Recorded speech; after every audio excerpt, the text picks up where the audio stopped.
Being a mom of 3, there are a few things that are super important to me. I'm kind of in a rush, so I'm gonna make my coffee in the car and share it with you guys. To me, to my husband, or literally any adult, they're going to answer them yes ma'am and yes sir. I feel like you just don't hear that a lot around here, and my husband, he grew up in Oklahoma and it's so common. At least I rarely hear it, and honestly, it is just like, it just sounds so respectful. Hygienes is also a big thing. We can make messes, but we're not going to be dirty. I feel like there's a difference between making a mess and being dirty. Whenever we are done playing with our toys, we're always going to put them away. Teaching your kids to put your toys away after they're finished is really huge.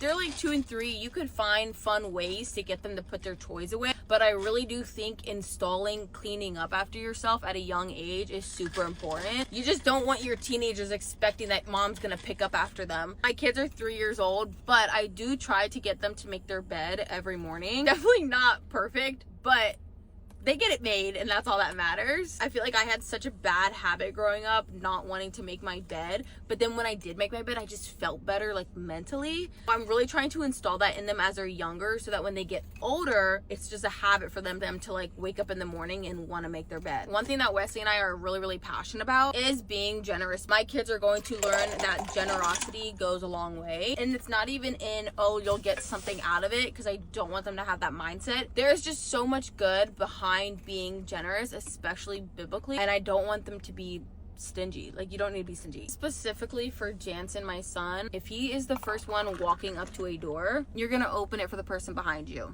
It doesn't matter if it's just a girl or a lady, even if it's an older man, a guy, he's gonna hold that door open for them. Honestly, that goes for my 2 other girls too. These are a few things that are super important to me as a mom that I'm going to install into my kids. I don't think you should hold your kids to a high expectation, but I do think you should hold them accountable in some ways, and those are just a few things that I expect from my kids. I'm curious to know, as moms, what yours are, so let me know down below. I love you.